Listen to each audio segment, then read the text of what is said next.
Dito sa inyo. Si Steven. Paano mo siya nakilala? Tsaka, alam mo, ngayon lang nakakita ng chismosong multo. Babantay ako hapon. Tsaka, multo naman ako eh. Hindi naman nila ako makikita. Naging kayo ba? Hindi. Niligawan ka ba niya? Ano bang klaseng tanong yan?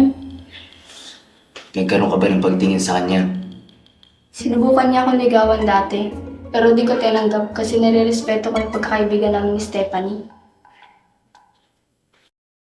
Gustong gusto ni Stephanie si Steven, kaya nung nalaman niyang nililigawan ako ni Steven, doon nasira yung pagkakaibigan namin.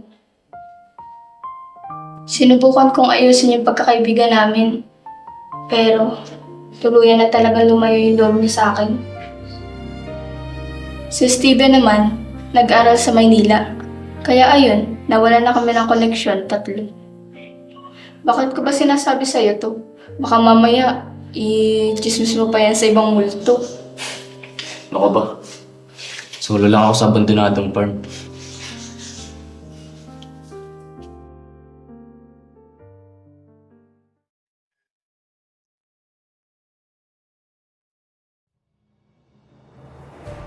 Unang bayad pa lang yan. Kailangan mo wala sa focus ni Malaya. Kailangan mo siyang paibigin pagkatapos saktan mo.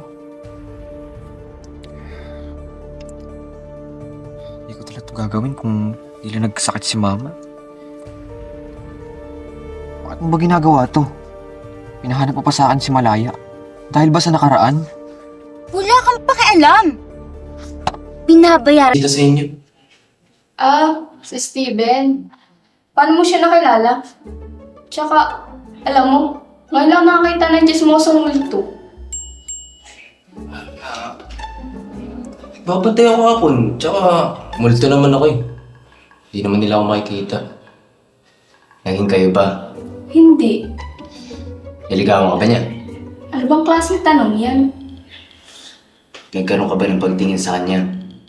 Sinubukan niya akong ligawan dati, pero di ko tinanggap kasi nire-respeto ko yung pagkakaibigan namin ni Stephanie. Gustong gusto ni Stephanie si Steven, kaya nung nalaman niyang nililigawan ako ni Steven, doon nasira yung pagkakaibigan namin.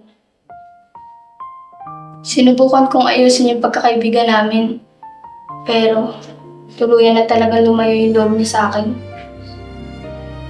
Si Steven naman, nag-aral sa Maynila. Kaya ayun, nawalan na kami ng koneksyon, tatlo. Bakit ko ba sinasabi sa'yo to? Baka mamaya, i-chismis mo pa yan sa ibang multo. Ano ka ba? Solo lang ako sa abandonadong farm.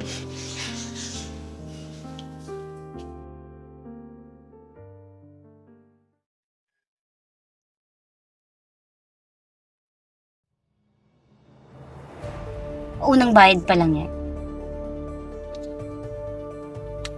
Kailangan mo wala sa focus ni Malaya. Kailangan mo siyang paibigin pagkatapos saktan mo.